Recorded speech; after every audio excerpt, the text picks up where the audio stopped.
of whiskey for God's sake, Leamy. But no one anything, put a bit of heat in them. Leamy, you're talking to me. It's rain. Oh, 'tis weather for snowmen and anything. Where's your father? This place is getting more like Las Vegas with all the gambling going on. He's got down the corner for his paper. Long as have done. Take your time, will you? Why aren't you at school? Holidays. How's Dave? Same as always. Lousy. I thought I told you to clean out the shop. It's nearly finished. You've been long enough about it. On the board. Sweep out the store. I've done half of it. Half of it. I told you to do the whole of it. I haven't looked after the kids, but I will save you, baby. Oh, it's too fond you are hanging about with women and children. It's a daughter you should have been, not a son. Go and ask your mother when the dinner ready soon. Yes, sir. And finish off that store, you know all about it from me. Yes, sir.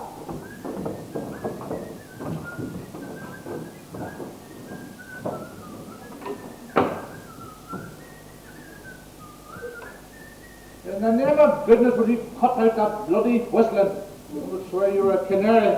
I thought you liked whistling. Whistling? Did I like whistling? That bloody noise you're making isn't whistling. Well, give me another half of it, mate, and prove the pace. Give me the price of it. Who did you take down now? Oh, take down? That's illegal, that is. I could get you put in jail for that. It's a pity you hadn't a witness. It would pay me better than calf buying. There must be great money in calf buying. Not as much as there is in auctioneer. Oh, very funny, very funny. Don't forget, I have to use my head all the time. Not half as much as I do. Did you ever try to dig down a small farmer?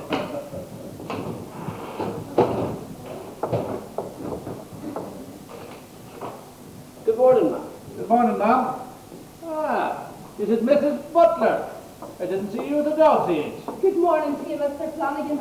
I'm afraid I don't be in the village very often. What will I get for you? Oh no, tisn't drink I'm after. Tis other business entirely that brought me. I've been meaning to pay you a call for some time. You wouldn't be selling property now by any chance? The bit of land, or the house, or maybe both? Lord save us, no, not the house. You won't be on the side of the road or stuck in some room in a back lane in Carrickcommon. It's the fee I came to see you about. I'm a poor widow woman. I want the best price I can get. To say you're an honest man, because the last hate me for a person. Sit down here, Maggie Gert. You've come to the right spot. I can guarantee you won't be robbed in this house. Am I right, Bert? Oh, no better man. As straight as a telephone pole. I suppose you know the bird of down. Only to see you. How do you do, sir? How about a little drop of something before we get down to business? Something a bit of stir in the heart. Lord save us, no, I never touches it. Since the day my poor husband died, I never put a drop of drink to my lips. We used to often take a bottle of stout together, but that was once upon a time. The Lord have mercy on the dead. The Lord have mercy on the dead. It's easy to see you're a moral woman, ma'am. Would be a brighter world if there were more like you. Oh, that's true, God knows. Oh, it's nothing these days but young married women out guzzling gin and up to all our then bingo or jingo or whatever they call it. You're a fine moral woman, ma'am. There's no one can deny that.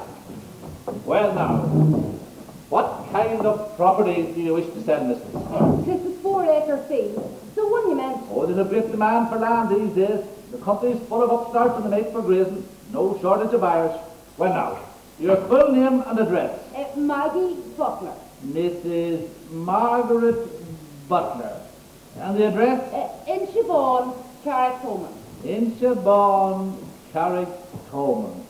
I know that field well. The one over the river. That's the one. The only one. A handsome parcel of land, fine, inchy grazing and as dry as a carpet. How do you hold it? What? Your title. I mean, where's your title? In other words, who gave you the right to sell it? Oh, it was willed to me by my husband 5 years ago. It was purchased under the Land Act by my husband's father, Patsy Butler. He willed it to my husband, and my husband willed it to me.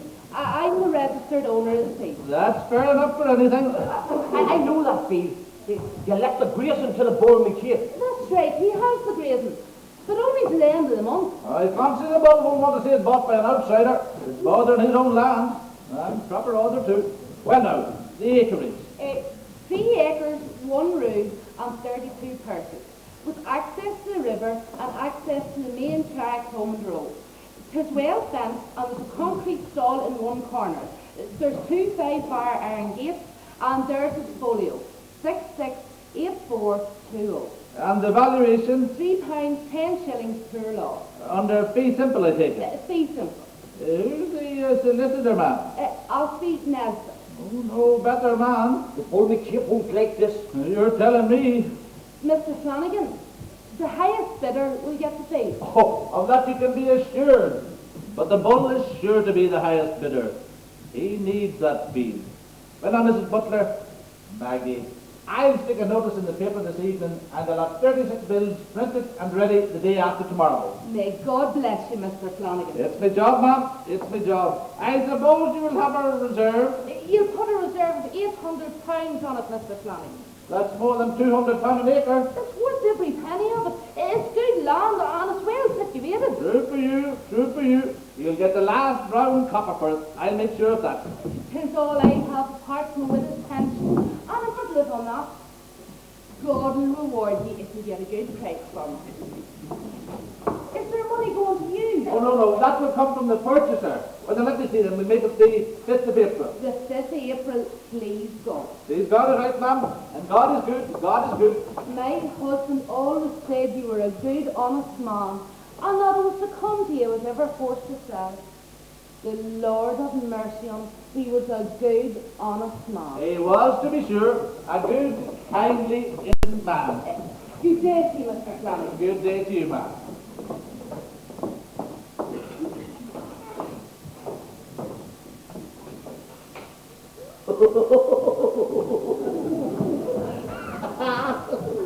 You've a nice tricky job facing you there. Don't I know it? But business is business, Bert, and business comes first with me. The bull McCabe won't like it. What the bull likes and don't like is nothing to me. I have a job to do. Bird, Maybe.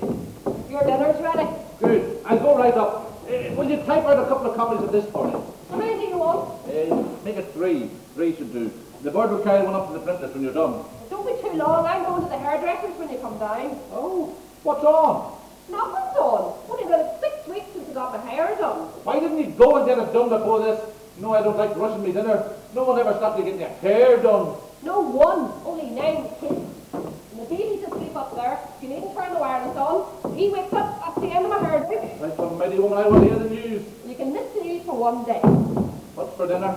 Corned beef and cabbage. Again? What do you expect? Turkey and ham. No, but God damn it, if I eat any more cabbage, I'll have to put up a second lavatory. No matter what you do, they're never happy. What's for dinner, he asks? Ask him in the morning what he wants for his dinner, and he'll tell you just too soon after his breakfast. Put a hot whiskey in that, will you? Have you the price of it? No. What? I'm selling 2 calves this evening. Cash on the line only.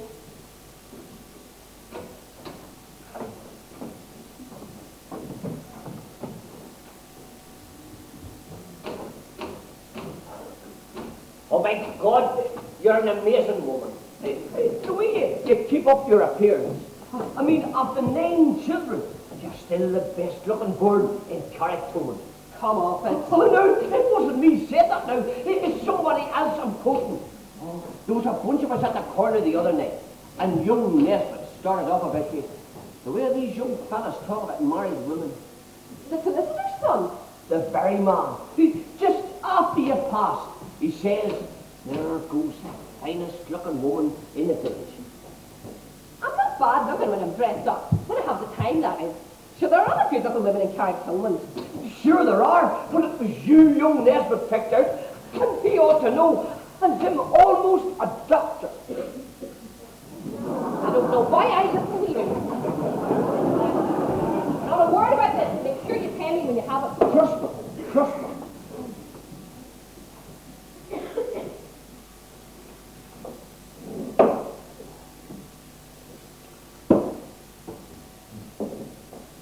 He's not a bad looking chap. Who? No, Nesbitt. Handsome. What did he say for himself? for 10 minutes. Couldn't figure out why you married your man. Sure, I hadn't much sense at 19. 9 kids and a donkey wouldn't get a chance to look at yourself in the mirror. The drapers won't even put panties in the windows here. Hypocrites. Do you know what gets me, Bird? Those sanctimonious bitches on their way to the altar of God every Sunday, with their tongues out for the body of Christ. And the host is hardly melted in their mouths when they're cutting the piss out of one another again. I don't know how you manage to look so good with all you have to do. Dress up in a bit of style and they stare at you. Get your hair done differently and they whisper about you. You don't want an armoured charge worker at slack. Do you know how long it is since he had a bath? A year. Imagine, a whole year. He changes his shirt every Sunday and sleeps in it for the rest of the week. Amazing. Amazing. The last time he wore pyjamas was 17 years ago. The night of our honeymoon. How you stick it, I don't know. An unfailing water supply with access to the river. Spell access. A-X-I-S.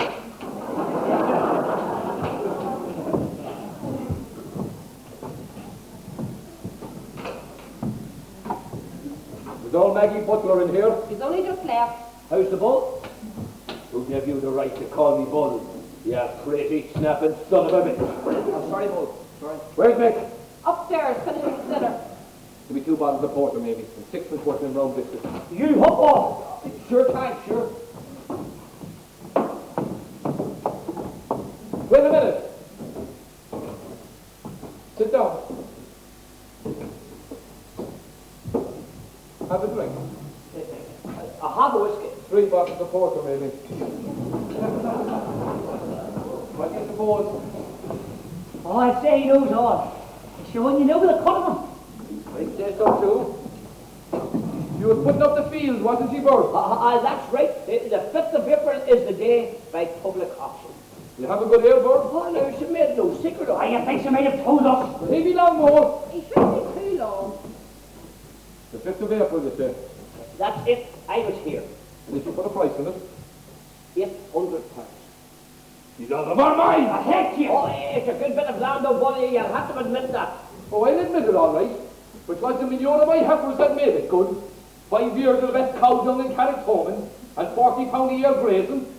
That's £200 I paid her, not counting the cost of the cow dung, or the fittles we cut year in and year out. Me, that field isn't worth a penny more than £400. If I was to pay her £200, you'd be well paid. Wouldn't you take her, Ty? What would you say, Bird? Oh, no, you're a fair man, Bull. If I was to fork out £200, you'd be well paid indeed. Very well paid. But suppose there are other bidders, Bull. Oh, there won't be any other bidders. To them that's not related to me, is related to the wife. Oh, there's bound to be outsiders bidding. Oh, there's a place for land everywhere. That's what I care about, outsiders!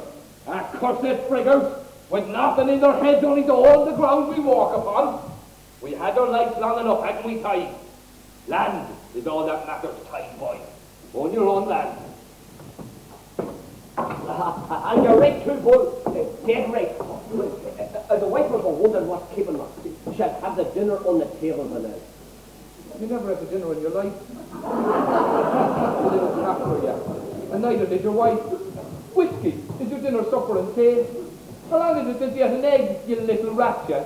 On a pound of beef? Oh, no, she'll be worrying, Bull. And you know what the women are. I don't know, they know well. Haven't I got one of me own? God bless her. Sit down! What's he eating up there? A cow, is it? It shouldn't be very long in the work. I suppose he's beginning the jelly and custard now, Ty. That's a good one. Jelly and custard. Hey, Doc. We have to get this thing. Oh, and we will, old stock. We will. By all rights, it's our property. And we're not meant to be taking out of our property. God, I could frighten a feed of bacon and cabbage now, I guarantee you that. But ain't he long more? I'll give him a call. We've got like a bull to move a heifer. Hurry on down, Nick. Mr. McKay wants to see you. What did he say? He's finishing his tea. Was it his tea he's having, or his breakfast, or his dinner? Have him bring his tea down with him and have it here. Bring your tea down with you, Mick. Mr. McKay is in a hurry. Tell him he's had no dinner yet, not a tie. He says he'll be down in a minute. He has to go to the toilet. Oh, merciful God. Can he not eat the dinner without going to the lavatory? I'll slip away. I'll come back again if you want me for anything. Wouldn't you sit still, would you? It's no wonder they call you a bird. You're worse than a bloody sparrow. He's here. How's the man? Well, how are you? Hi, how are you? We're all right. You had no dinner yet in the two with fashions this morning. What can I do for you? It's private. Are you going to the hairdresser?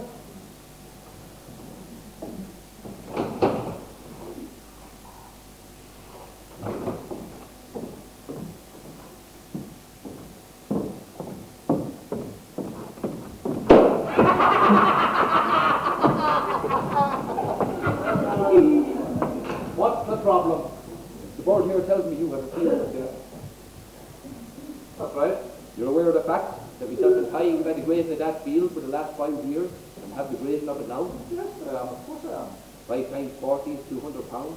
A lot of money. It's a lot. Oh, I grant you it's a lot. There's a lot of counting in hard-earned single-pound notes. Who'd pay for it myself? 540 is a fair sum. It'll give me as much claim to the field as the woman who has it for sale. There wouldn't be a stitch of grass on only from near the heifers. Our heifers. Oh, jeez, then the bullocks, Ty. Don't go forgetting the bullocks. Our bullocks are more fat and content than women with husbands in England. It was us the captain donkeys heard of it. Oh, donkeys. If there's one thing that addles me, it's wandering donkeys. Yes, I can't sleep at night over them, I swear to you. I get into bed all happy and content. When I think of the long-eared thief and pirate, no sleep for me that night. I think of the grass today, and the clover. Oh, the fine young clover. Sure, how we ask as much as 2 pounds. Oh, see, the nasty's after grass, and someone else's grass. I often see the lonesome after Naples when they see no growth anywhere. And you be spared the young fields for hungry heifers. And the black stallion donkey with the single ear and the eye like a snake. Oh, Christ. The first time I met that bastard was at St. Stephen's Day. And he stared through one of the gates of the field we're buying now. To look at him, it's where butter wouldn't melt in his mouth. To look at his face, I think grass was the last thing in his head. Oh, he gave us a look and he trotted off. That night he broke the gate. 3 months we watched him, till we cornered him.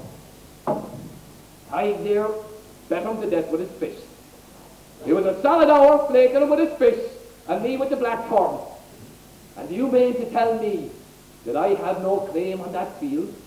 That any outside stranger can make his open bid after me hunting every conniving jackass from the countryside? Well, be fair.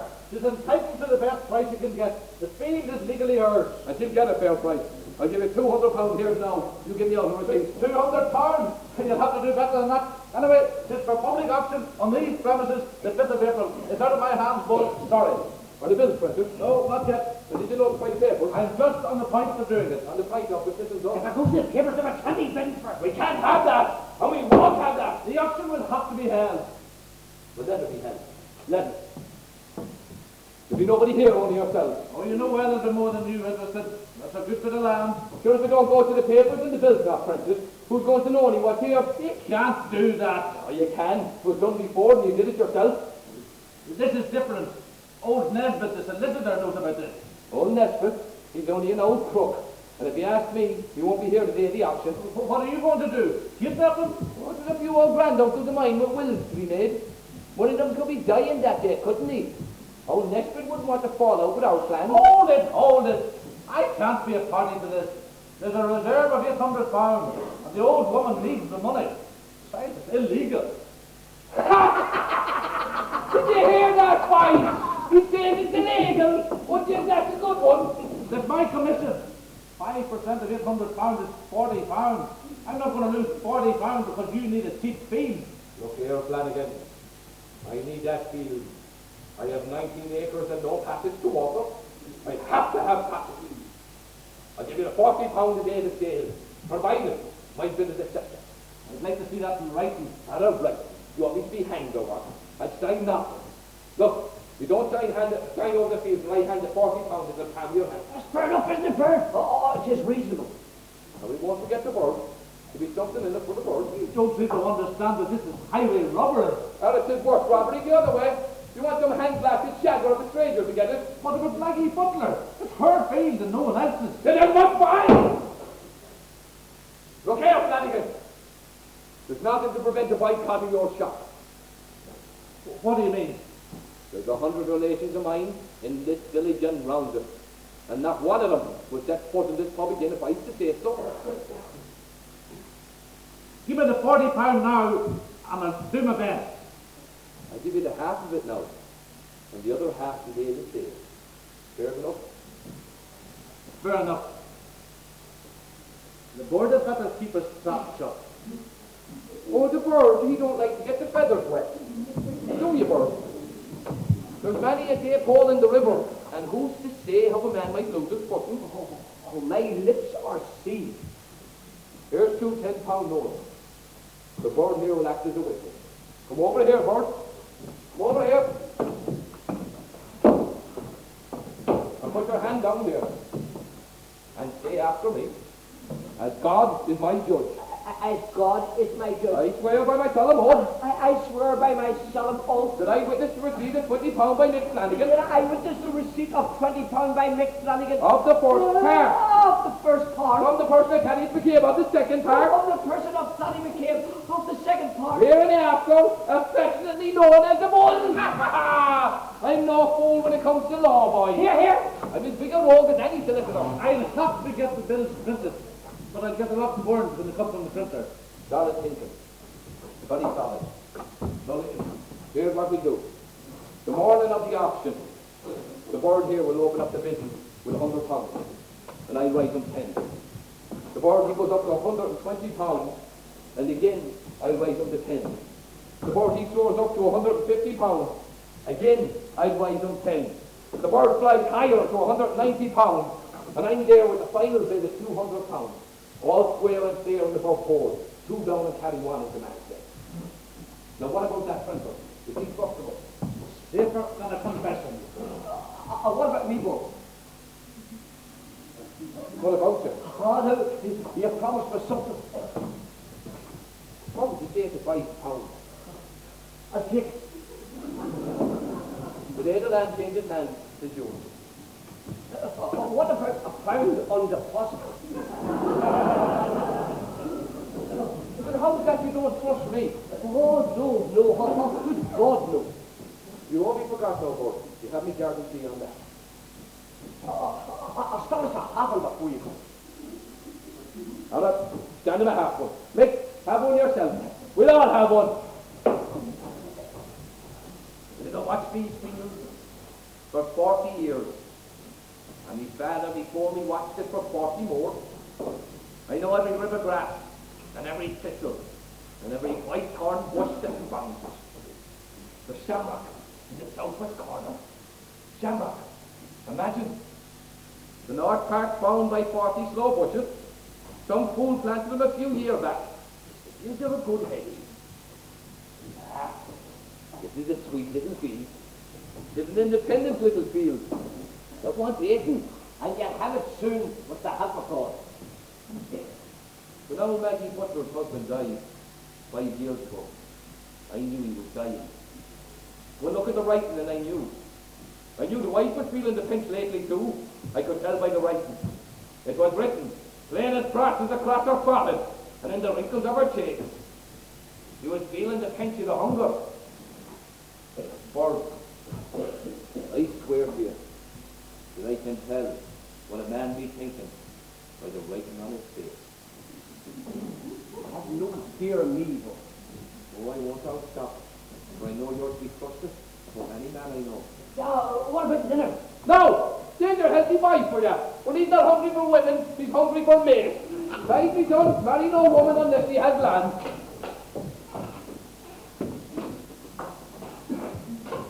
Good afternoon, man. Good afternoon to you, Sergeant Lee. Would you care for a drink? No, thank you, Mick. Come on the way there, Tiger. Gentlemen, be polished. I'm called to see you, Mick. Get to have a word with Mr. McCabe here. Well, you'll have to postpone it because I'm away from dinner. Oh, this won't take long. I'm here investigating the death of a donkey. He's investigating the death of an ass! Oh, you wouldn't hear of it, the play be gone. It's the same law the whole time. The same dirty English law. No change at all. Maybe not. You'll have to after sewing yourself a few questions. All right, around your mind, Sergeant. Come on away there, Tiger. God, have you anything else for doing, have you? What about all the murders and all the robberies? Would there be more in your line to be investigating them? Aren't I? This lad's like all the rest of them. His brains are in the arse of his trousers. What's that for that? Did I answer my question? Did I not come to the back? Sit down, Pike. There's more to all the donkeys in this world than there is a question. Where were you the night before that? And what night is that? Where were you that night? Where's that before you that? We were home playing cards for what time? Till morning. Did you leave the house during that time? Well, we were in the backyard a few times. Or is that again the law as well? Can you prove you didn't visit Mrs. Butler's field of the river that night? And we solemn oath in conscience if we left the house in more than 2 minutes. You was that field taken for grazing, haven't you? Now everyone knows that. But can you prove you weren't there? The bird there was playing cards with us till 2 in the morning.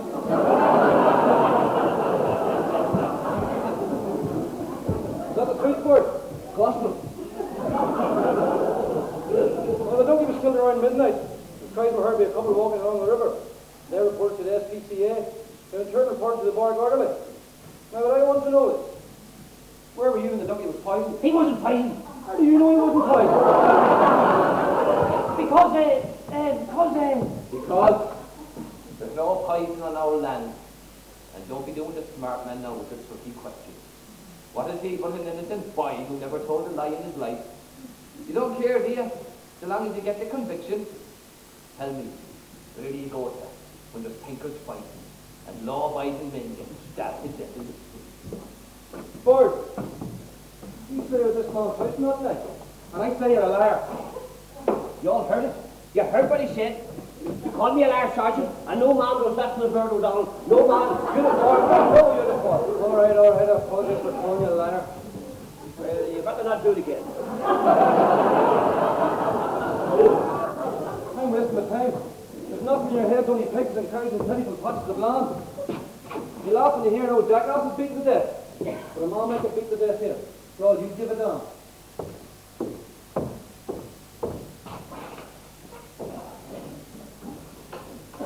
And a sergeant might get his face split open one night. And all the guards in Ireland wouldn't find out who did it. Not if they struck till kingdom come.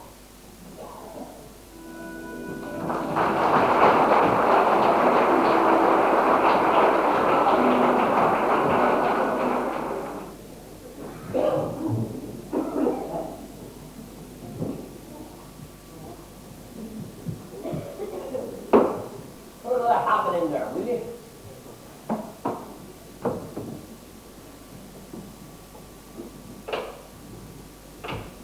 Just enough.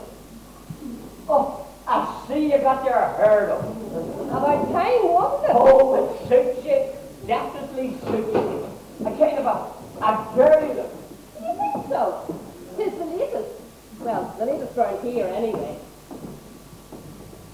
What's that in the short back? Ah, thanks, Leamy. What's he doing up there? Woman, these crowds, what do you do with them? Give him a clock out of the bottle, and if he doesn't settle down, call him, Leamy. Alright, here. Bird, you shoot the farmer. 50 minutes, you can start saying. Oh, you're not, will you?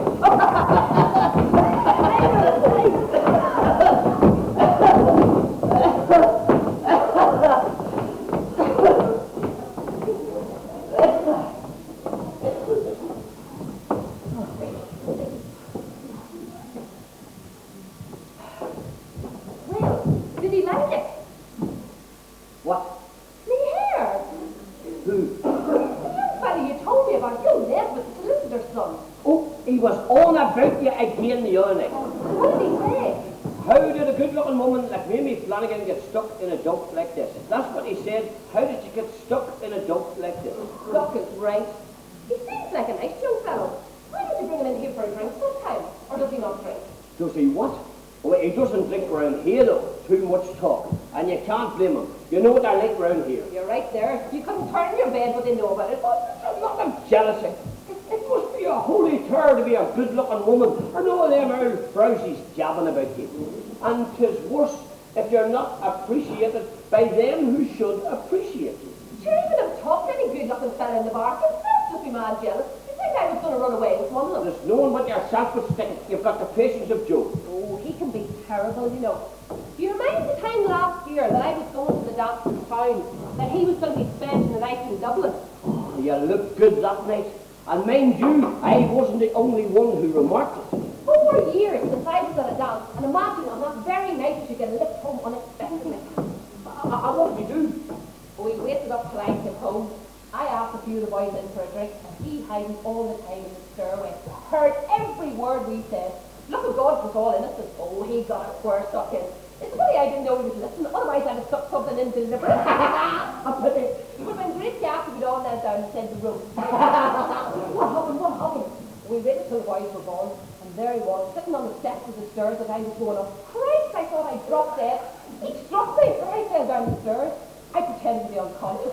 That frightened him. We should have heard him. The lament would have run a laugh from us. Good, go on. Wake up, man, wake up, my little darling. He's never called me darling before, not even when we're reporting. Wake up in the name of God, and this is straight from me, I'm dead. It is marvellous. Will you hear? Wake up, and he started sobbing. Wake up, you bloody bitch. Do you want to have me high? And he said the acid compression into the air. I rushed off to the doctor. And the priest. The brandy where it was with. Precious bird, did you ever annoy me? That's a wonderful sensation when you are sick. Before soothing and getting your hair done. Something like a massage. Good morning. Morning. Good morning. A nice morning, isn't it? Yes, it is. Can I have a bottle of beer, please? It isn't trying to be a bit shy, but all in all, it isn't bad for the time of year. No, April is a tricky month, all right. You never know who you are with it, like a woman. Yes, in some ways. Fine one minute and wet the next. I hate windy well, I'm told this good growth should please the farmers. Oh, a very difficult thing to do, and you're not far wrong there. Still, they had a hard winter, and they deserve a bit of comfort for the Christmas. Now, there you are. Good luck. Would you care for another drink, sir? Yes, indeed. A large whiskey, maybe.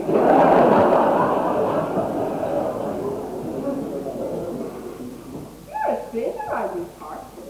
Oh, my wife was born around here, so I'm not a stranger. Well, not a complete stranger, that is. Where was your wife born? About 6 miles away. A place called Cover. What was your name? Connolly. I can't think of it, sir. Neither can I. Well, that would be pretty hard for you. There's nobody's that name on Cover now. The whole family moved to England 20 years ago. And are you from around here? No, I'm a Galway man. I live in England. Living there 12 years. Me, if I had my way, that's where I'd like to stay. Is your wife with you? No, she's in England. But she may be joining me soon. It all depends. You're on holidays then? No, business. That's why I'm here. I came to see your husband. If he's around, I'd like a few words with him. He's just finishing his breakfast. I'll slip up and get him if you like. It's no trouble. No, there's no hurry. Will you have a drink? I should have asked you in the first place. I don't know if I should. Ah, go on, for God's sake. You'll only be younger ones. This is our local beauty queen. Don't mind him. It has to be a small one. Oh, we won't tell. Cross our hearts. I'll have double brandy. I dare so this one as clear as any. Cheers. Good luck. No, you have to have one of these. Not for me, thanks. Too early. I don't say no, ma'am. Will have to be a small one this time. We don't want him drunk, do we, Mr. Oh, the name is D. William D. Mr. D, are you sure you won't have one? No, if you don't mind. Some other time, maybe. I'll be here for a few days. And it's quite possible I'll be here permanently. Your husband is Michael Flanagan, the auctioneer, isn't he? That's right. I'll slip up and get him. Do drop in again sometime. Anytime. Bird? Seems like a nice woman. You needn't say this to anyone, but just a regular flyer that one 30-30. She struck me as being a nice, friendly woman. I was only having a bit of a joke about her. Are you ready for the low sis, lovely? Morning, gentlemen. The wife tells me you were wanting to see me. Sorry if I disturbed you. There's no particular hurry. Oh, that's all right. I was only listening to the late news. What can I do for you? Well, first of all, let me introduce myself. My name is William D. I'm Mick Flanagan. How do you do? I have a letter here from Mr. Nesbitt, the solicitor, about the sale of a field. The auction was supposed to take place at 11 o'clock today. Maybe there's been a mistake. No, there's no mistake. This is the day of the auction, all right. But who told you? How did you get in touch with our Nesbitt? Oh, it's the wife, you see. Since our last baby, her nerves haven't been too good, and she wants to come back to Ireland. Mr. Mr. Nesbitt was one of the many solicitors I wrote to be looking for just such a fee. And last week I had a letter from him. So I took a chance and came over. Sláinte. You may have come on a fool's errand. I don't understand. There's only 4 acres. You couldn't possibly make a living there. I'm not worried about that. My sight in England's much less. Oh, don't get me wrong now, my friend. I'm only advising you for your own good. Oh, I have a business of my own in England, and I do fairly well. I supply concrete blocks to builders. This field is just the right size for me. It's on a river with first-class gravel. Who told you? About the gravel, I mean. Oh, I had an engineer from town have it over. An engineer? That must have been the fellow with the wooden box. Said he was catching Eve's prize. I'd want a fortune to start a business like that. Oh, it's not as difficult as it sounds. I cover an acre or so with concrete, move in my machinery, and I'm in business. It's only fair to tell you there's a boycott on outside bidders. Nesbitt said nothing about a boycott. Well, that's the way it is. There's a boycott, all right, and there could be trouble. Serious trouble. What sort of boycott? Look, I wouldn't want to lead you astray, but for the past 5 years now, a farmer whose land is right next to the field has rented the grazing. He believes he is first claim. It's a public auction, isn't it? Yes, but I thought I'd warn you. The village would hold it against you. I wouldn't be selling blocks to the village. You wouldn't get men to work for you. A few of my men in England would give their right hands to get back to Ireland. Look, you're a stranger. You don't know about land. There will be trouble. All I know is that my wife isn't well. And if I don't get her back here quick, she'll crack up. Now, if that isn't trouble, tell me what is. Look, I'll tell you what. You go back to your wife, and I'll look out for a suitable field for you. I'll search high and low. You won't have long to wait. You're an auctioneer? Yes. And this is a public auction? Yes. Well, I'm a prospective buyer, so how are we getting along with the auction? Would you like a cup of tea? Oh, thanks, I would. Do you know what he's doing? No. What? He's bidding for the field. What's so awful about that? Right done, mighty woman. I'm not so welcome, am I? Look, I have nothing against you personally. And I have nothing against you, personally or otherwise. Mrs. Butler, you're welcome. Is it time for the auction yet? Any minute now. We're waiting for the bidders. There don't seem to be too many here. It won't be so. It won't be so. I assure you. Are you the owner of the field? I am, sir. I'm pleased to meet you. My name is Dean, William Dean. I expect to be bidding for your property. It might be better if you weren't here until the auction starts. Why don't you go upstairs with Mimi for a cup of tea? Aye, Maggie, do. You'll be sure to call me, Mr. Flanagan. To be sure. And you'll do your very best for me, Mr. Flanagan. We do our best, our very best. Come on, Maggie, this way. As a prospective buyer, I have the right to know everything about the field. You know too bloody much. I know how to look after myself.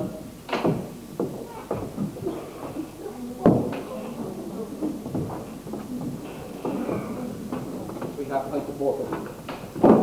Hello there. We were told about you. Are you aware of an objection here? So I'm told. What do you want the field for? That's no business of yours. He's going to make concrete blocks. What? To cover the field with concrete. What about my heifer? What about me grass? No more metal to your head. You're a lady son of a bitch. No farting cock. But here Island at high pin will do me out of my rights. I've had that field for 5 years. You're tackling a crowd now, boy. That could do for you.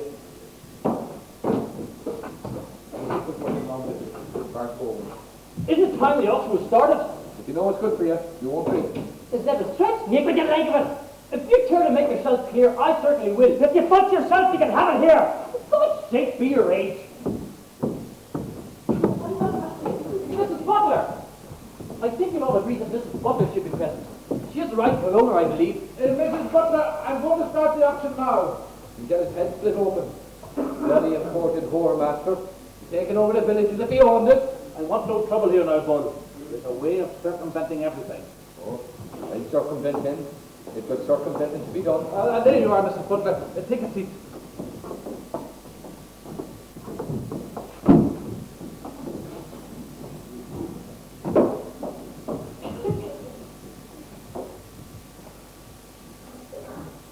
I'll read the particulars and conditions of sale. The highest bidder shall be the purchaser, and in the event of any dispute, the property shall be put up again at the last undisputed bidding. There shall be a reserve price, and the vendor and their agents will be at liberty to bid. No person shall advance less than £5 at any bidding, and no bidding shall be retracted. I see the dirty hands of the law on this. 2. The purchaser, immediately on being declared as such, shall pay to the auctioneer 1/4 of the purchase money as a deposit, together with the usual auctioneer's fees of 5% and so on and so forth, etc., etc. Law, that's the dear material. All the money in Carrickcommon wouldn't pay for a stool into that cloth. And now the particulars and conditional sale. Particulars and conditional sale of the aforementioned property duly advertised for the purpose of... Will you stop the rigmarole and get on with the bidding? Will someone open the bid for me for this excellent property on the banks of the Nenshack River? This property of 3 acres, 1 rood and 32 perches or thereabouts. This green grassy pasture. Come on now, ladies and gentlemen, do I hear an opening bid? Will someone bid me, please? Do I hear a bid? £100. I hear you loud and clear, sir. This is more like a £100 list from Mr. Porter down any advance of £100. 110, Mr. Sadie gave any advance of £110. 120. 120, any advance of £120. 130, 130, any advance of £130. 150. 150, any advance of £150. 160, any advance of £160. Any advance of £160. Any advance of £160. 190. 190, any advance of £190. Any advance of £190. £200. £200, any advance of £200. I have £200, any advance of £200. I have £200 Mr. Teddy McKeever, Mr. Bond. Come on now, ladies and gentlemen, before I close this public auction, do you have any advance on £200? Guineas. Any advance on £200? 200 guineas. Oh, what's guineas? You should be disqualified. There's no such thing as guineas going nowadays. All right then, I'll bid £300. I have £300. I bid 300, do you hear 350? Do we hear £350? No, in that event I'll call a retail for a day and negotiate the private treaty. Well, what time do you propose to start tomorrow? Oh, sometime in the morning. We can't all be in the dock like you. These people here are hard-working people with little time to spare.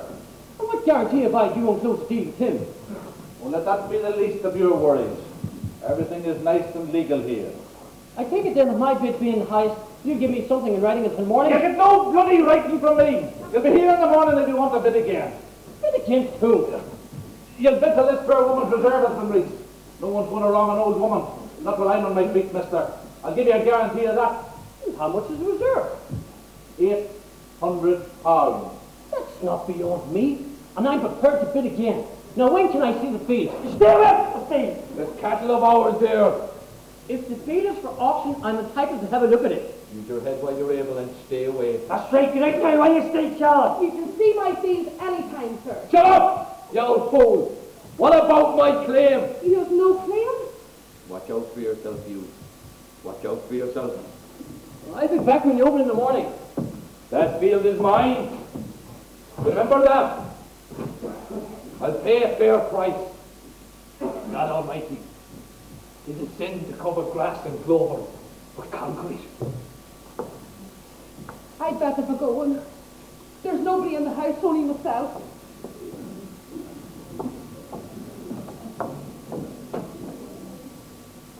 You should remember that.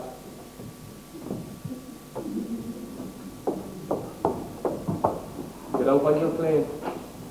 I'll be back in the morning, and this time it'll be with my solicitor. Oh, you'll be back all right. But maybe more to your solicitor.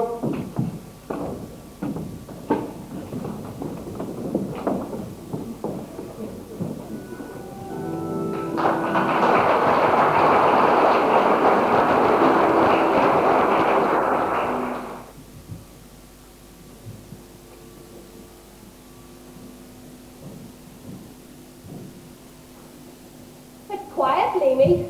You could have gone out with the boys, you know. I want to hear some more. You boys were walking out of this head. Don't see anybody in for a while. A funny thing, mister, I'd rather stay in here with you two. Give me back a rub like a good boy, will you? Oh, that's lovely. I wish it was always like this. Sit down, Amy. We'll treat ourselves to a drink. No, you stay there and I'll get now what the thing is guys and me. And have a drop of brandy. Or they all sleep upstairs. All signed with a small blonde. Oh, I haven't sat down since morning. Oh, it's like a holiday having a stretch. I wonder what it would be like to have a job that ends at 6 Sundays free, and holidays. Can you imagine, Lainey? Holidays. Sure, if we had holidays, we wouldn't know what to do with them. But the next cigarette. Aye, they're over by the register. You're a great boy. Long life, Lainey. I think you know it.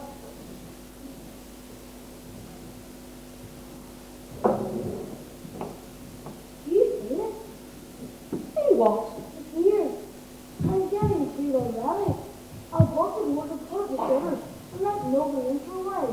That's to stay here and never open up old doors again. I know what you mean. Take it out. Come on, come on. Good evening, Mimmy. Dandy, Mrs. McKeith, Lainey, what can I do for Oh, you? we'll have a yargle first. What do you want? I have a wee hint of peppermint. Give her a tin of peppermint and give me a half and a rum. I get them Ah, one. goodbye, Lainey. Here's the boss in. He should be back shortly. You do just as nicely. I want to see him about that half-acre dog. We'll see what he has in the book. Sit down, I'll be a minute. Come on, come on, come on, come on. Sit down there, you, in a place where I could be admiring you.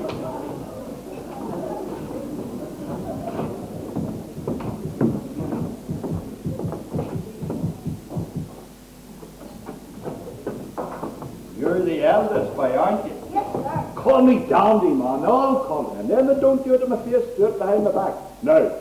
What's your name? Anyway, Lemmy Dandy. nearly done. You're called after your grandfather, Lemmy Flanagan. A decent man he was. Who found of that? What a good man's case. Now, how much is due? 3 shillings. A horse and a hound is 3 shillings. And a tanner for yourself. Thanks very much. Thanks very much, Dandy. Thanks very much, darling. Simple, isn't it? You know this one? Married 24 years and never a crossword between us. Oh, what's your record?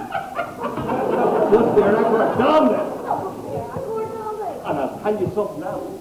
Go no further. If she liked it, she could have been married to the alley job. I met her when I was in the army. Love at first sight. I think you can't guess where I got it. Go on, yes. I couldn't guess, darling. Word of man to go no further. Shake hands on it.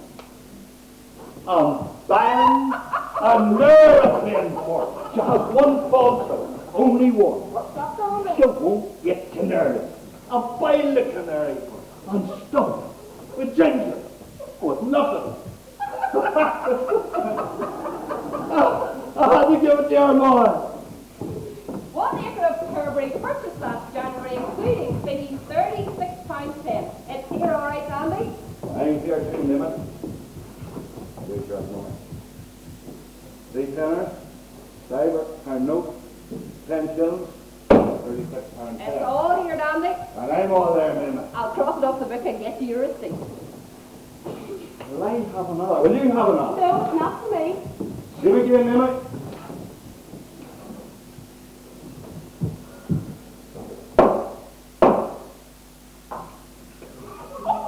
Now there's a hammer that never drew a nail.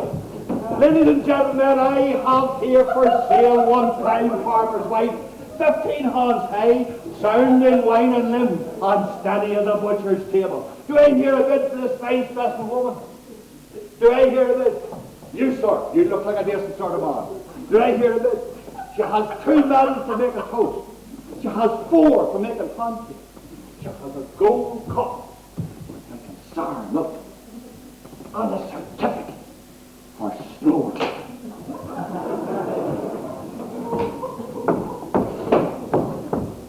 You came, Dandy. Blood is thicker than water. Board tag. Your receipt, Andy. You got the word? Yes, sir. You know there's a man in this village who's out there on me? Yes, sir. Yes, sir. Sit down. All of you sit down. Where's my car? Right behind you, Mum. Sorry I'm late. A good man is never late. What's he doing up? Shouldn't he be in bed? He's just going. No, let him stay. He knows enough. Sit down there, boy.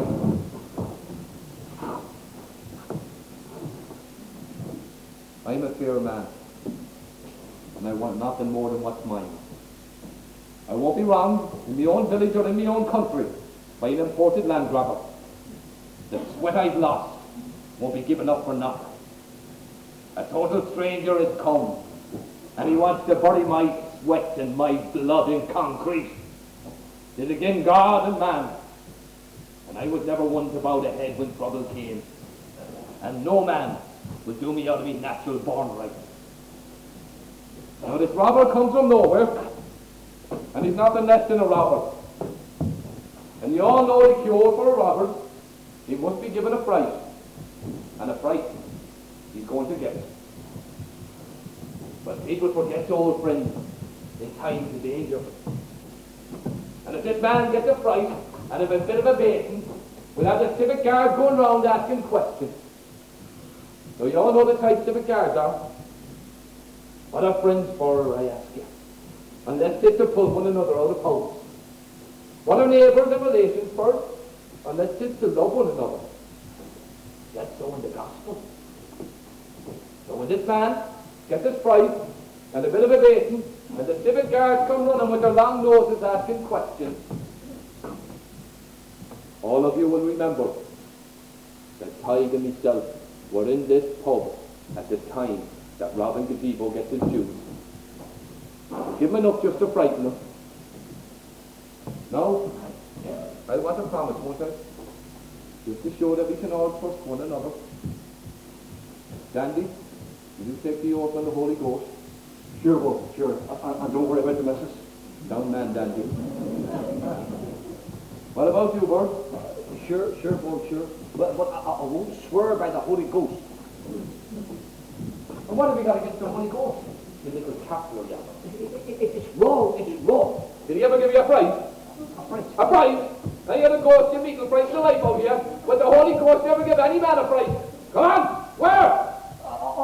Sure, Paul, sure. Mick, Fair enough, son. But don't overdo it. a good fright, and no more. Put up a bottle of whiskey for me, friends. Mamie, I'm talking to you. And I hear you, Buzz. What do you say, Mamie? This man's done you no harm. Not yet, but he will. It isn't right to bring a man up. He's alone here. He don't belong here! The George will hear of it. Oh, they'll hear about it all right. But that's the end of it, provided we keep our mouths shut. It can lead to nothing but trouble. It'll be real trouble, all right, if you don't agree to keep your trap shut. I know enough about you to cause a right playful of damage. Your husband, oh, he may be blind, but the bull McCabe knows your comings and goings like the back of his hand. And what about you, boy? You'll be all right, won't you? You don't want to see your mother getting hurt now, do you? Limmy won't say a word. Oh, of course he won't. There's men round here who think nothing about putting a bomb up against the public house door. It was done before the time of the land division. Who's to say what people might do? All right, but get the message. No. That's a great way, to my mind, to know that my friends are all behind me. Remember now, when myself and Tig leave this pub, and when we return, it'll be the same as we never left. Right, Dandy? Sure, Wolf, sure. Good health. Good luck, Paul. Good luck, Wolf. Good health. And good health, maybe.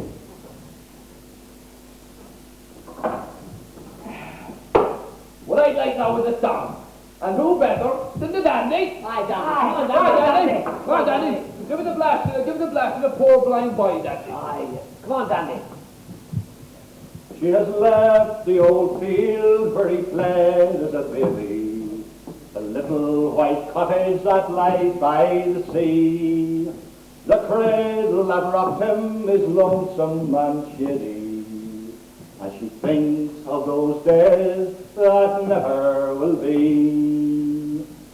They're far from each other, she cries for her loved one, by night and by morning since ever he died. She walks through the fields as the cold moon shines down, and she thinks of the face of the poor blind boy.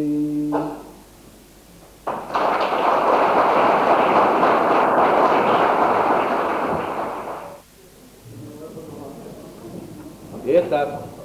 Ah, it's very cold. Oh, it's April, boy. It's April. Listen. You can hear the first growth of the grass. The first music that was ever heard. Yes, that was a good bit of sun today.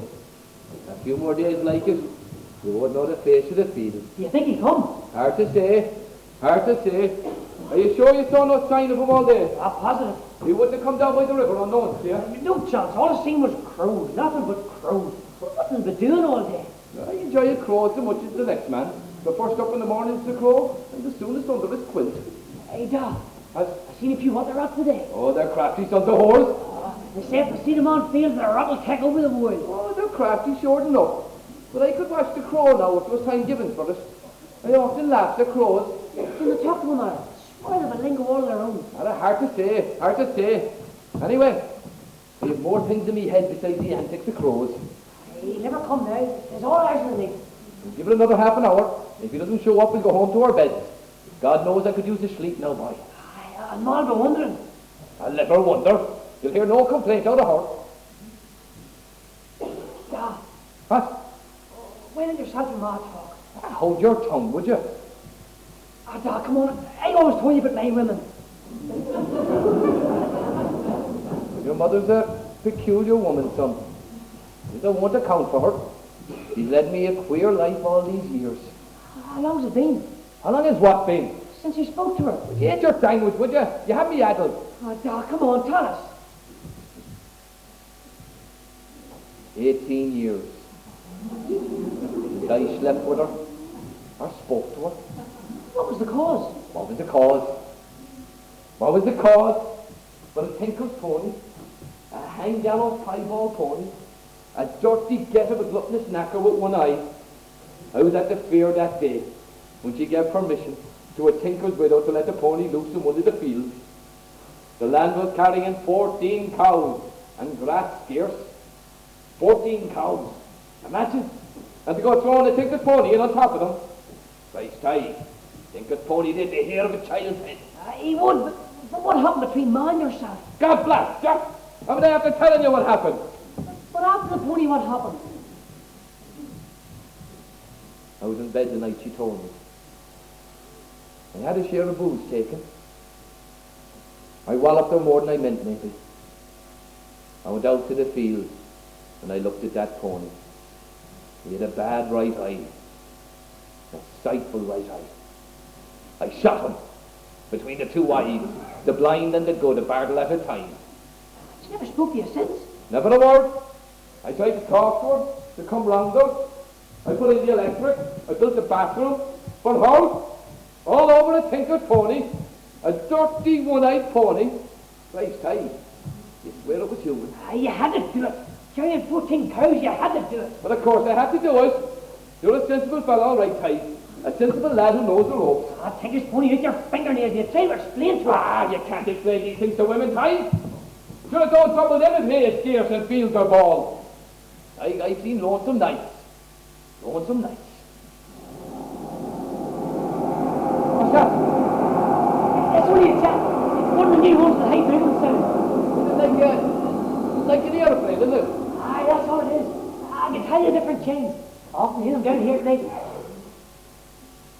And what do we doing down here at night, eh? Not saying the prayers, I bet. Roaming round, watching for donkeys. Women, I suppose. Women. Anyone I know. Come off it, Doc. Come on, you can tell your old dad. There's a daughter of Potty Finnerty. Oh, I know her. A bit red in the leg, but a good wedge of a woman. And tea milk. As good as yourselves. And she handles pigs and feed cattle. She knows more about them than myself. Well, she does. She knows a lot. She's a man by day, but she's a woman by night. And she's an only daughter into the bargain. There's 9 acres of land. Oh, I know there's 9. And a good 9. Good on you, Tig, I reared you well. Did you question her? I wouldn't say rush her. She's pumpered and headstrong. Oh, that would be knocked out of her. Sometimes it drops a hint. She doesn't seem willing to listen. 9 acres. You keep that napper screwed on now, boy, and we'll be important people yet. Important people. So where do you think I'm chasing her? What's that? Come quickly, Barney. I'll reach you. What's your hurry? There's only a couple of young ones come from the pictures in church tunnel. You calm yourself down, you're very jiggly. Oh, I'm used to the bed at this hour. If he's to come, he'll come. Give it another 10 minutes. If he doesn't show up, we'll go home to our bed. Or we'll get here with pneumonia. Listen, let's surely someone now. Stay cool, stay cool.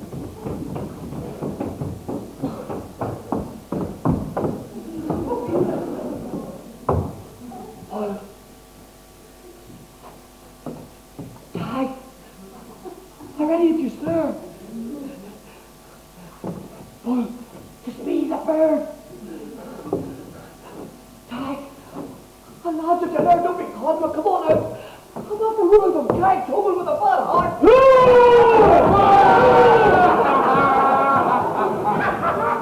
You nearly put me up in a witness. My heart is struggling like the engine of a motorbike. Oh, dear, that's a terrible pity, isn't it, Ty?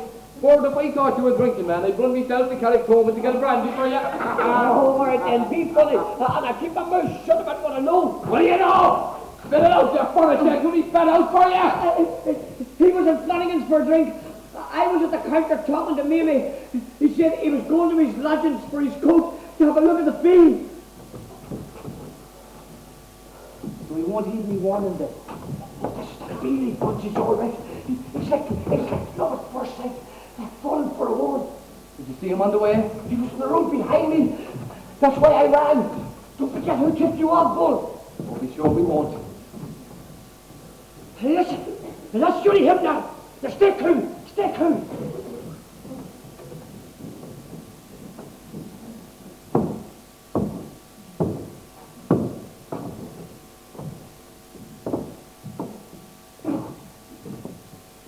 Turn round and go home. Who the hell do you think you are? I have as much right to be here as you. I'm telling you now, for the last time. Turn round and go home. I'm legally entitled to look at this field. I want a solemn oath that if you quit Carricktoman first thing in the morning and never set foot here again, you're solemn oath now. Don't you threaten me. If you was your towel, or your wife won't know you'll be easy again. I'm not fooling you, boy. God's sake, get out of my way. You're solemn oath now! That you quit Carricktoman first thing in the morning and never set foot here again! Come on, have a bit of sense. Come on then, pass as if you're able. Then get back to yourself. You won't goad me into assaulting you. Come on now, good night's sleep and you might see things a little clearer. Stop! Oh. Stop it! The name of God, stop it! You're going! Stop it! Stop it! We only want to frighten us. That's what you want to watch that! No, listen. If there's any questions about this, where were we? What were we doing? We were in the pub, the three of us, 'tis against the law, but 'tis a sound excuse. Now get back across the field. You're not the coach and far! Go, get back! Get back to the pub! Get back! Why couldn't you just stay away? Why couldn't you just stay away? You foolish boy. You headstrong, foolish boy. Why couldn't you just stay away? Huh? Why?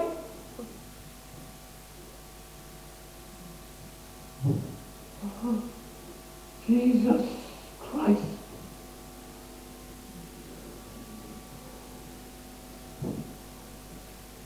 Oh my God.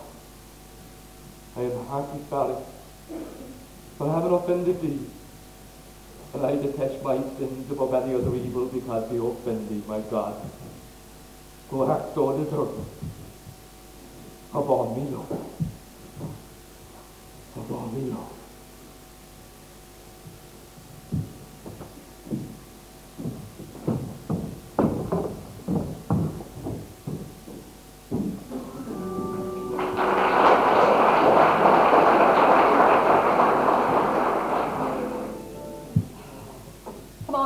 Let's put your hat on your scarf on.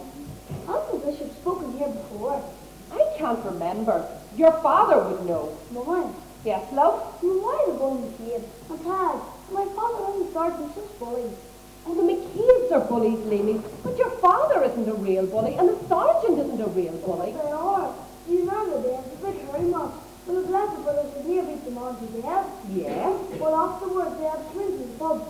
My father served them with drinks. He started saving them, telling them they were great men. Then the small man Mr. Bird came in and said to the others to get out of my way.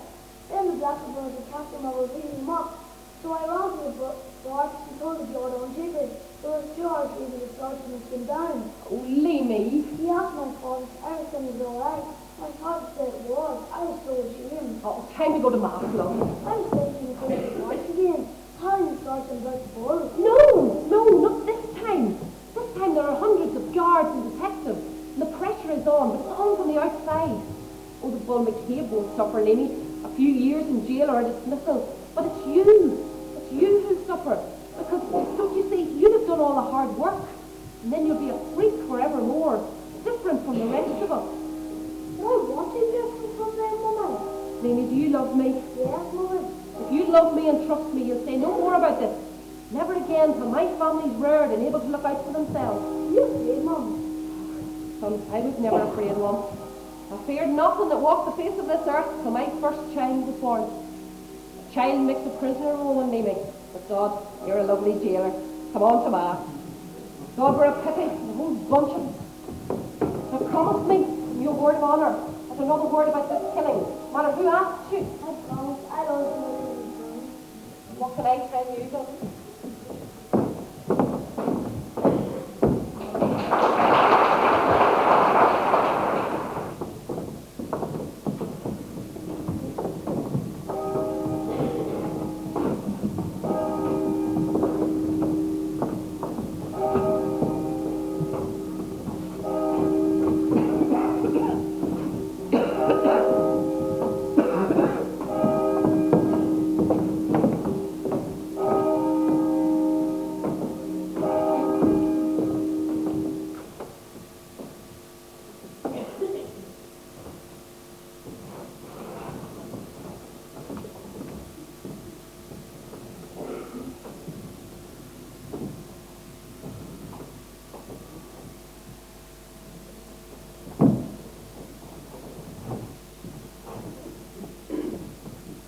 Do not be afraid of those who kill the body, but cannot kill the soul. But rather be afraid of him who is able to destroy both body and soul in hell. In the name of the Father, and of the Son, and of the Holy Ghost. Amen. Dearly beloved brethren, these are the words of Christ himself. He was speaking about truth. How many of you would deny Christ? How many of you, like Peter, would stand up and say, I know not the man? But you can lie without saying a word. You can lie without opening your lips. You can lie by silence. 5 weeks ago in this parish, a man was murdered. He was brutally beaten to death. For 5 weeks the police have investigated, and not one single person has come forward to assist them. Everywhere they turned, they were met by silence. The silence of the most frightful and diabolical kind. The silence of the lie. In God's name, I beg you, I implore you, if any of you knows anything, to come forward now. This is a parish in which you understand hunger. But there are many kinds of hunger. There is a hunger for food, a natural hunger. There is a hunger of the flesh, a natural, understandable hunger. There is a hunger for home, for love, and for children. Well, these things are good because they are necessary. But there is also a hunger for land. And in this parish, you and your fathers before you knew what it was to starve because you did not own your own land. But how far are you prepared to go to satisfy this hunger? Are you prepared to go to the point of robbery? Are you prepared to go to the point of murder? Was this man killed for a field? Did this man give his life's blood for a field? Well, it's so. It was given for the 30 pieces of silver, the price of Christ's betrayal. And you by your silence will share in that betrayal. Amongst you there is a murderer. You may even know his name. You may even have seen him commit this crime. Well, through your silence, you share his guilt. And you and your children will carry this guilt with you till you go to meet your almighty Maker at the moment of judgment. If you're afraid to go to the police, then come to your priest. Come to me. And if there is one man amongst you, one man made in Christ's likeness, he will stand up and say, there is the murderer. And Christ will acknowledge him before his Father in heaven. And his Father will acknowledge him on earth. But if you, by your silence, deny Christ before men, he will atone you in heaven. And I, as his representative on earth, will have one solemn duty to perform. I will place this parish under interdict. No more will your church bells ring. No more will the Sunday Mass bell be heard. And the greatest sacrament of all, the sacrament of the confessional, will be still. And in your last moments, you will go to meet your almighty Maker without the holy sacraments on your lips. And all because of your silence now. In God's name, I beg of you to speak before it is too late. I am the way, says Christ, and the truth.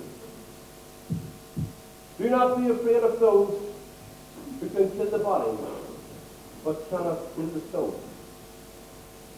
But rather, be afraid of him who can destroy both body and soul in hell.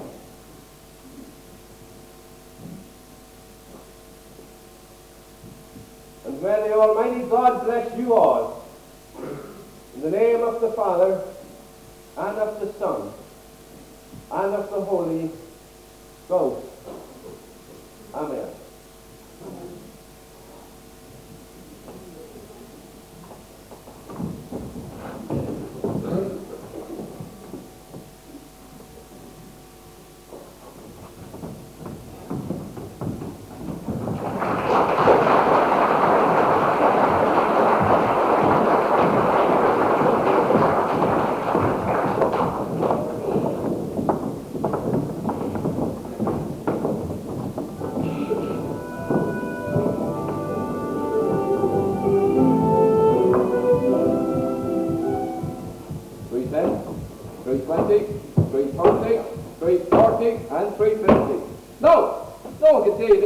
Price.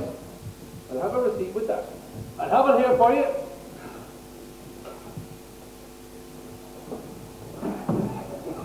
There's your money. It's all there. Every penny of £350. It's a fine bundle of notes. Honest got and honest given. And no Mick Flanagan. Fill a drink for the house. A drop of whiskey for me. Jigger rum. Give whatever they want. Just every day this classroom money makes an appearance. Oh, 'tis a high pile of money. Oh, you're blessed for luck in a decent man you met there, Mrs. Butler. I have the money taken now, and there's no more to be said. 'Tis a fair exchange considered. Someone would say £800 would have been fair. Well, all gossip. Nothing but jealous gossip by nosy neighbours who couldn't live in the sight of a sit-down lavatory, not to mind the field. Oh, the great words to talk, aren't they? But when it comes to forking out the cash, where are they? I'm the man with the money. Hard-earned and got feel. And I'm not ashamed to say it was the last penny I possessed. That was every half penny we owned. I had a flow of 5 hammers to put it together. That was Lord Master, that little yellow heifer. Oh, she was a beauty. Oh, she was a queen. The step of this one dandy was like a drop in leaf. Oh, they all four. Real ladies too. Oh, thank God, they're a shapely chap. You have to admit, they're so well. Oh, we have to borrow from the bank as well. But isn't it better to be paupers and have a clean conscience about your debt? Oh, thank God, that's well spoken. Nicely thrown together, nicely. Isn't it better to have your principals to be millionaires? Oh, you're straight man, da. None straighter. If a man isn't straight, he might as well be dead. Oh, I admire a straight man. I begrudge no man his property, but a lot of hanging thieves begrudge me mine. It's all jealousy. Jealousy and spite. Here's a good health to all of us. Good luck, boy. Look. We will find the farm now is the best of them type. And maybe more to come and a woman with it. I took my fault. Oh, of course your time, as the man said. Of course your time. And a fine heifer she is too. Good legs and a great bosom. God bless the girl. God bless her again. Long life here. She's a good milker. A lady milker. With 9 acres. Those are bonnet and they're pink. Strong too, and not bad looking when you get used to her. All that, God bless her. Father Murphy. Mrs. Butler, from this day out, we'll give you a lift to mass every Sunday. It's too long a walk for an old woman. Oh, there's a big heart in there. An outsized heart that's too big for this world. But God don't miss nothing, and 'tis wrote down in heaven in red letters like blood. Well spoke, Ward, well spoken. There's the names of his friends in there. Wrote down there, my child, is the names of all the faithful. Well, that's a kindly thing to say for us. Ah, Father Murphy. If it isn't against the rules of the church, could I get a little drop of something for you? Or are the clergy not allowed to take stuff in the pub? Oh, no, thank you, Mr. McGill.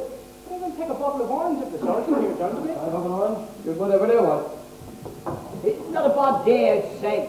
Nice and fresh, but a bit chilly. Ah, there's a fair share of sun now, consider it. Ah, there's good growth. There's amazing growth for the time of year. I've seen buds on every bush from the way in. Oh, so much and so early. Make a good summer. Oh, early woods, early meadows. How are you for here, Dandy? I'll pull through, Bud. I was sure it would have Better come to the point. This morning, Sergeant Leahy and I are making house-to-house calls. Our job is not a pleasant one, but the last is a necessary one. It sounds like a collection. What's the collection all right? This time we're collecting information. And I hope you'll be more liberal with it than you are with your money. You've nothing to fear. Anything you tell us will be held in the strictest confidence. This is a job which nobody likes, but someone must do it, or a murder will be allowed to go free. I hope you have no objections to make it our barging in like this. Oh, no, not at all, Father. Anything I can do, I'll do. Whatever is in our power to be done will be done by the grace of God. Then we'll begin with you, Mrs. Butler. For the rest, you wouldn't mind waiting in the back room for a few moments. We'll begin right away. Never let it be said that we stood in the way of the law. Come on board, Ty, Dandy. This way, gentlemen. You know where to go.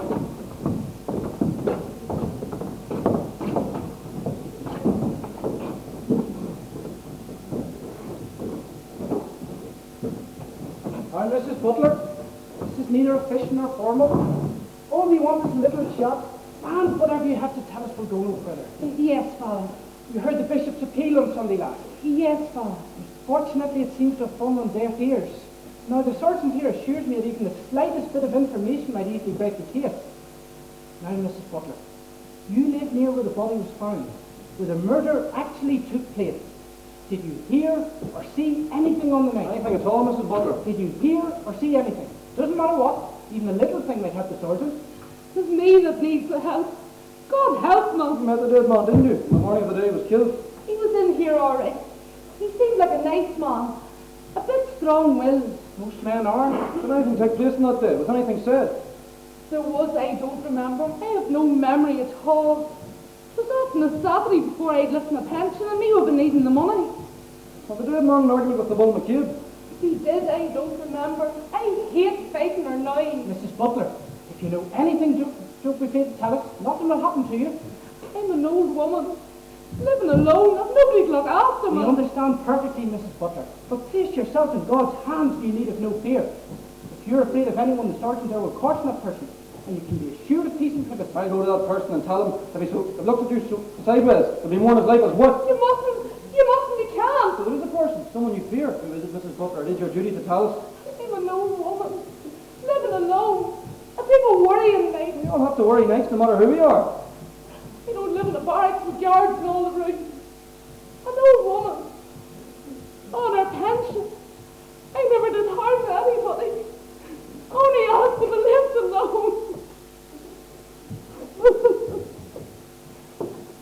Mrs. Butler. You can go now. God bless you, Father. I'm praying for my father. Pray for me. God bless you, Mrs. Butler. I will pray for you. Good day to you, Mrs. Butler.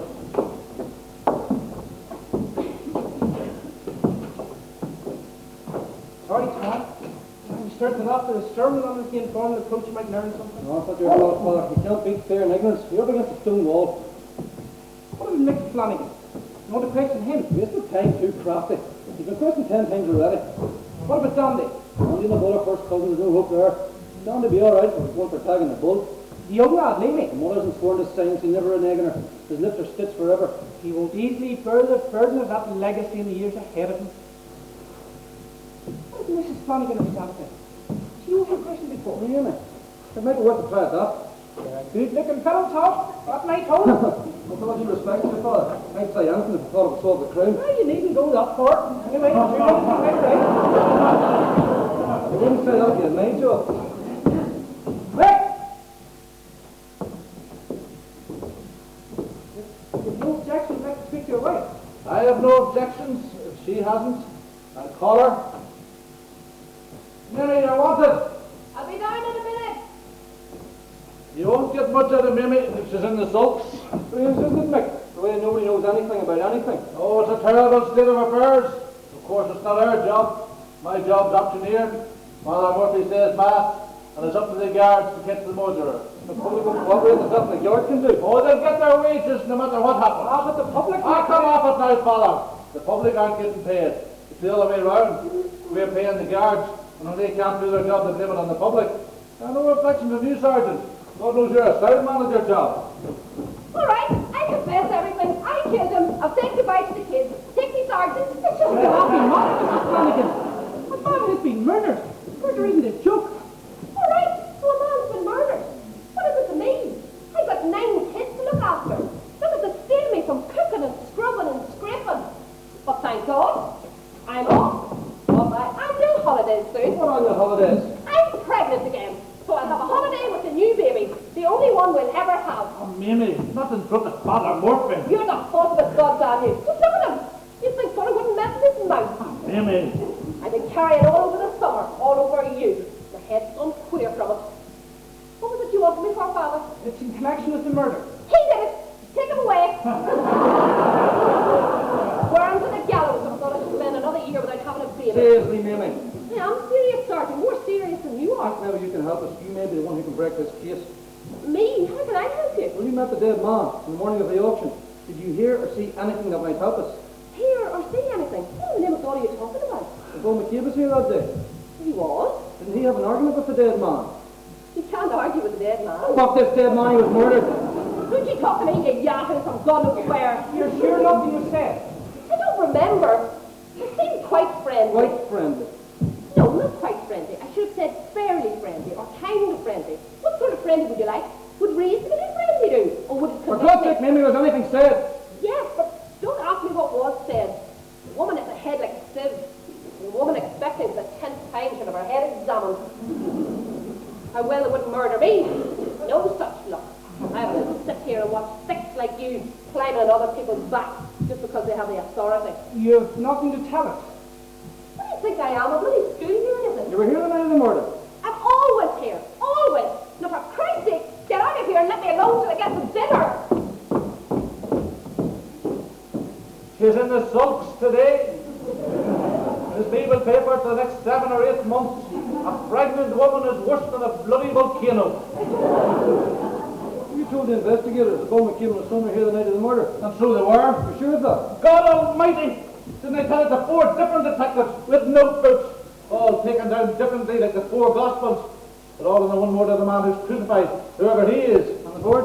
Is he here too? You know damn well he was. What's the point in all these questions? Mick, the sergeant has his job to do. There's nothing personal. Yes, but God damn it, I told him the same thing 100 times. He still tries to make me out a liar. He'd go too far. He wouldn't be the first sergeant to be transferred.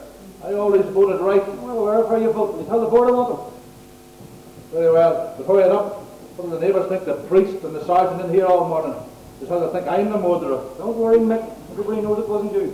Because everybody knows it was another man, maybe 2 men. It's your job to find out. they won't get transferred. Probably too much to expect.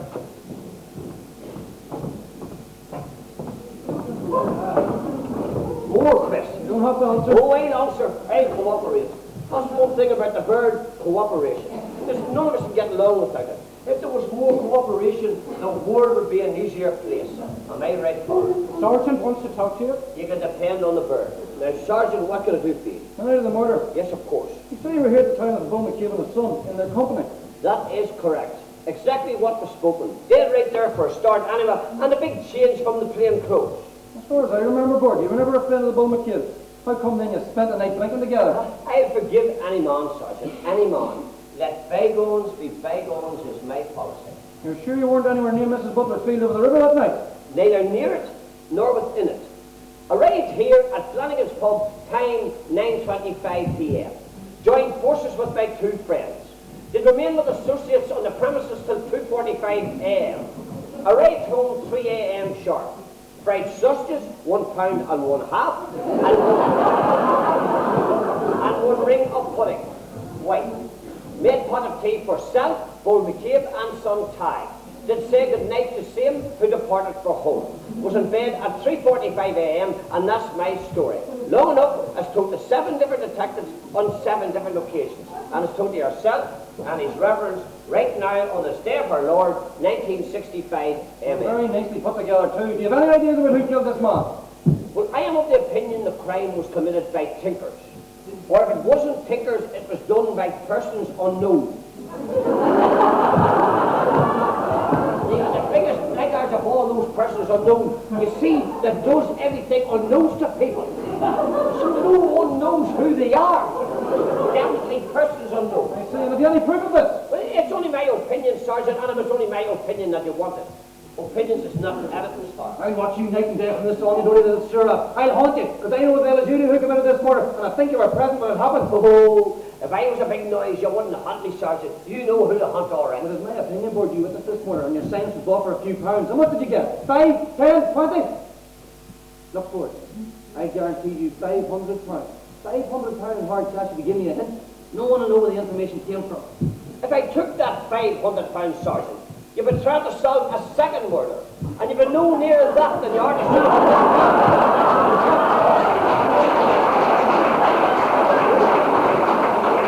Who are you afraid of, sir? The bull, is it for tag, or both? £500. But just about cover the expenses of the funeral. Don't be your funeral. Oh, are you guaranteeing that as well? I have to live, and what's more, I have to live in Carricktown. Murder or no bloody murder. Hurry! Let him go.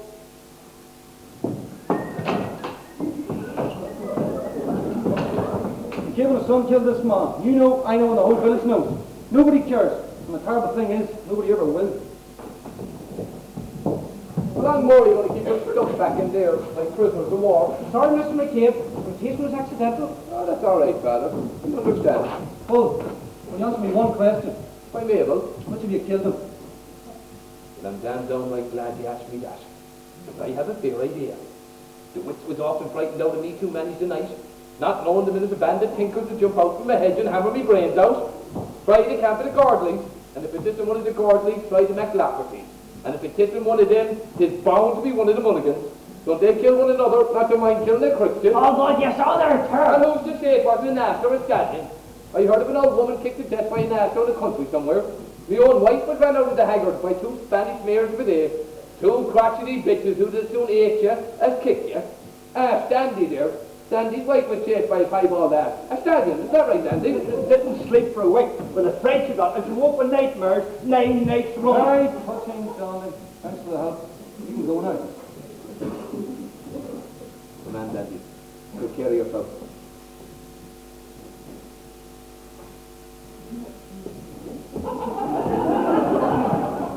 And you know another thing, and this be my where the answer lies.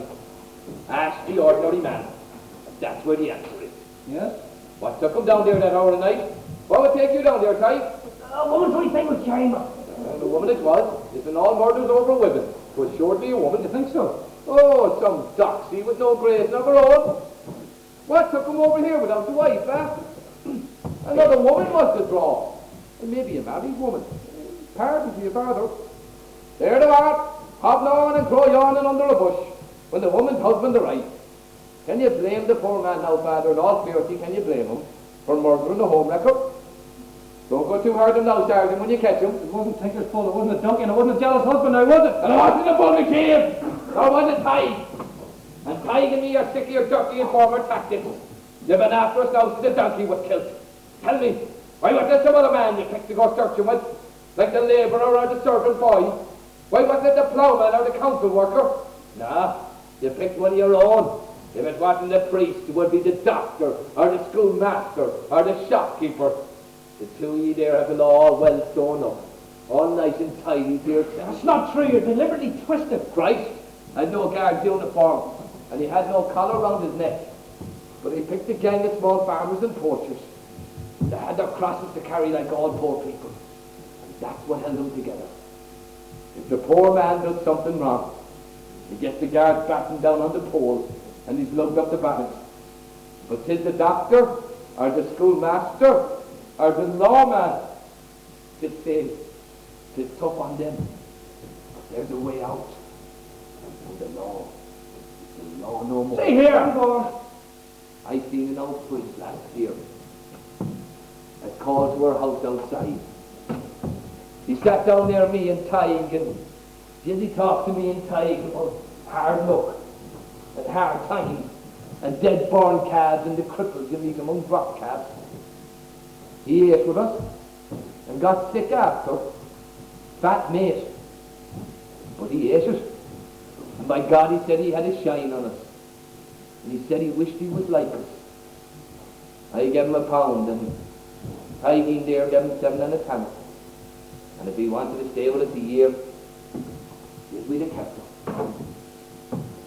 But I won't pay you no more Christmas dues, Father. Not no more. And there's no law against that. We were fond of him, weren't we, Tige, that old priest? Oh, he was one of our own. I'm going to have to ask you to go now, Father. We have a family to think of. You're a clever man, and I took it for a foot. Those of us that's ignorant has to be clever. Did you see the dead man's will at the funeral? I did. Wasn't Tige myself the first to sympathise? You can't beat the public, Tom. That's what the public wants. Ah, but they never really get what they want. No, don't be now, Father. When you're wrong there, you have your collar, and the sergeant is uniform, and I have me feelings. But Tige, remember this. There's 2 laws.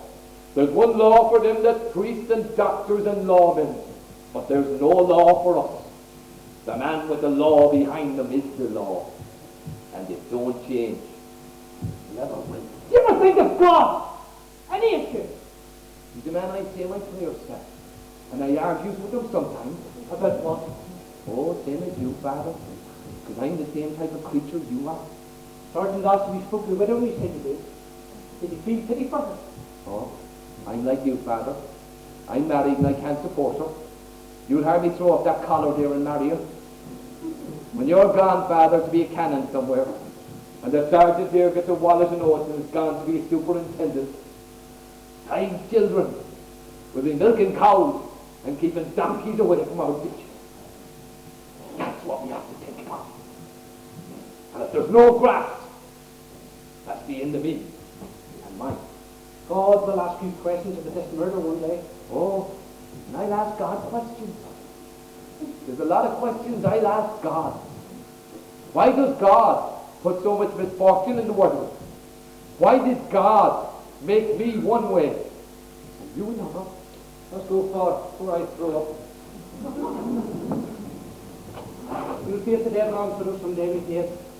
Not here, but another place.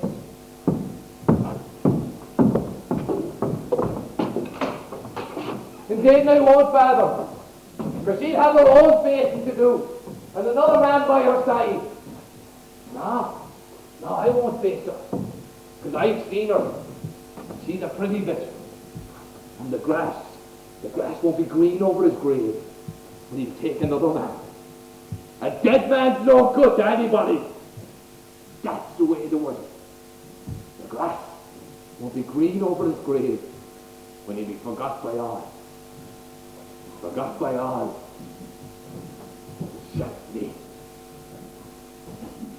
Here's your other 20. Come on, Ty.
Thank you all for coming here tonight and supporting everybody here in the actual production of the season.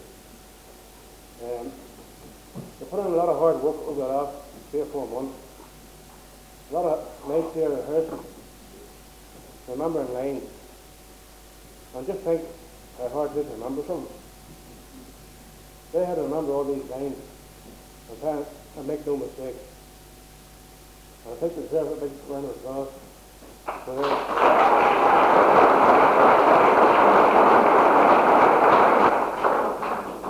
The man who produced it, Gregory Lavery.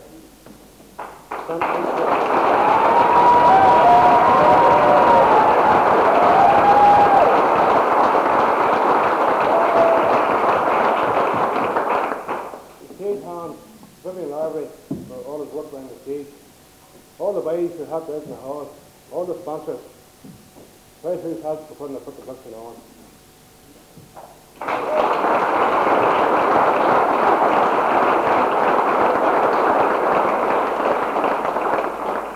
just hand you over to Gregory a few words to say, please. Yeah. And a brief presentation from his there, from Portmore here, please.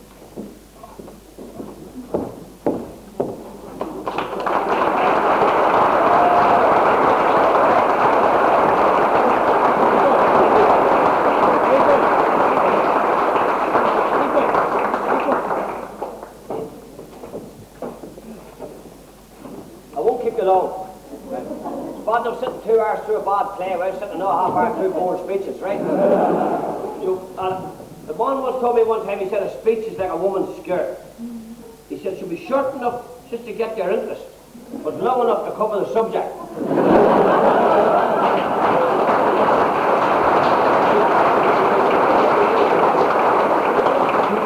So, I'm hoping to cover the subject, and anybody I leave out, I apologise in advance, okay? But I'll talk very fast, and let us all get home. I'm sure you have work tomorrow morning or whatever, you know. Anyway, so first of all, on behalf of the group, I'd like to thank Portmore GFC, right, for the use of their club and the facilities throughout the winter nights when we're rehearsing away here, and for, obviously for use of the hall for all the performances. So if I could have a round of applause, please, for the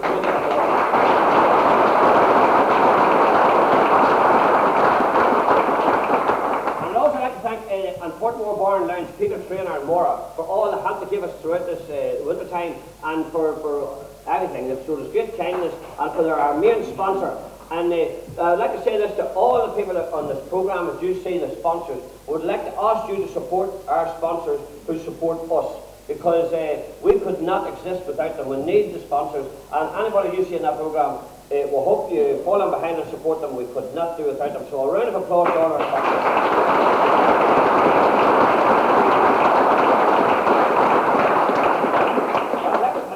Quickly to Andy McCusker for the sound system in the hall tonight that very nearly worked. I'd like to thank Robbie Devlin. I'm sure you'll agree. Robbie Robbie Devlin, he did a terrific job on the light sequences here in the hall. So a round of applause please for Robbie Devlin.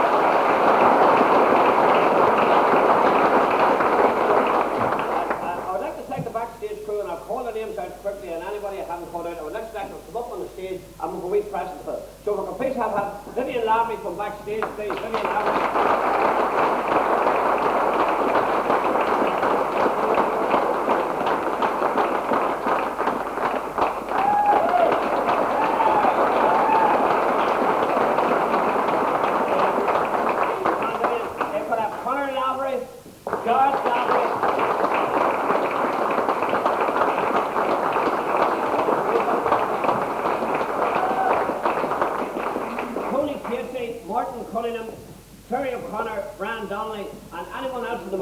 There's a bottle for everyone. So if you're not on the stage tonight,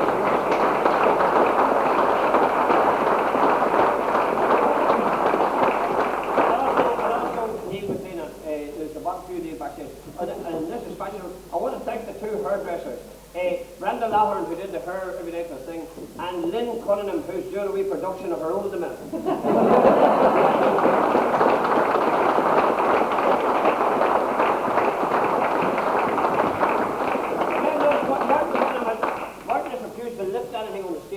Backs away. So I want to thank the makeup girls, Joanne Cradigan, Kate Lavery and Paula McKee. There's a wee present to them as well.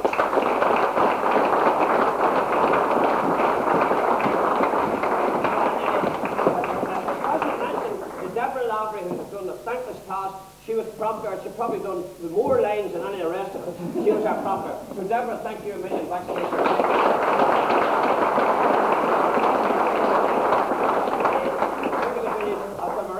For Dara and Liam Donnelly on the sound, and for Kieran McDonough. Absolutely, Kieran came in on the lighting, and he's here every night for the production round because Robbie Devlin couldn't come up himself, and he fell in very quickly. And the two lads on the sound were absolutely, the three of them were terrific, and we could not have gone about them three men.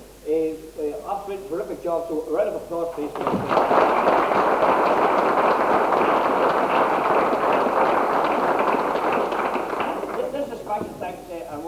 For these two girls in particular, it was Grace O'Connor and Colleen Hegarty. They absolutely worked 110% throughout this entire production, and selling tickets and doing all this stuff on the marquee and stuff you don't even see, and stuff I won't even start to describe because I don't even know half of it myself. So a big thank you to the two girls. A round of applause, please.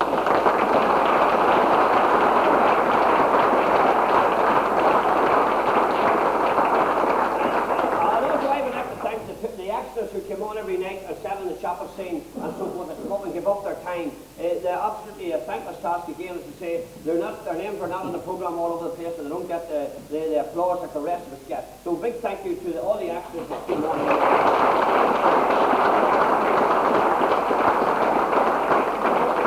If I could have the two ladies, these two lads, out the front beside me, the two ladies.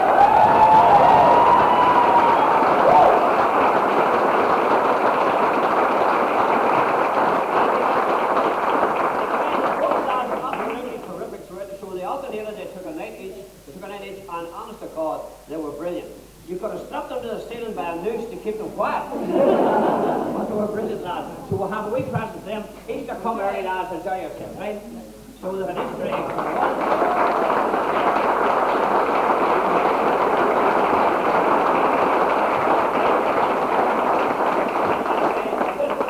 If I could have Eilish O'Neill and could have Kate McLaughlin up to the stage. The two lads want to hand over a wee thank you for letting them come out and play with us instead of doing their schoolwork in the middle. A wee bunch of flowers in. So if the two boys would like to come up to the stage, we'll just show our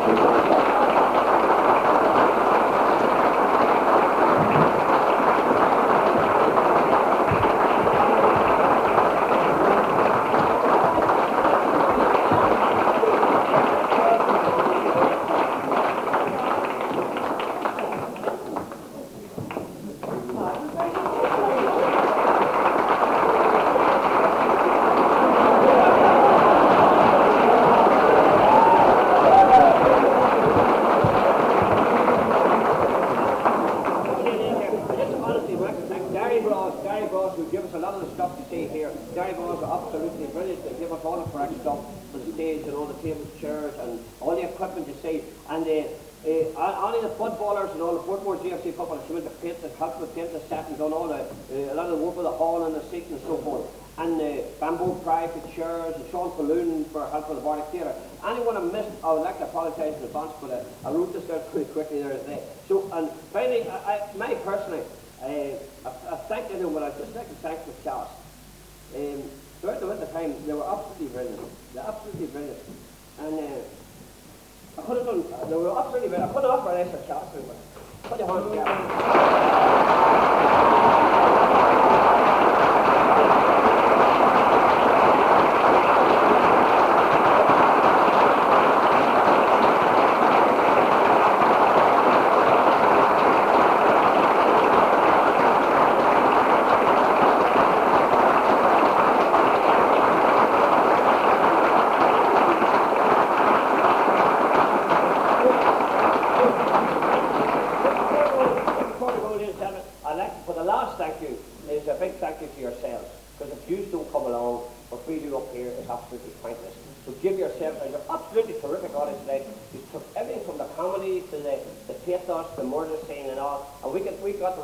And you're absolutely terrific to play to.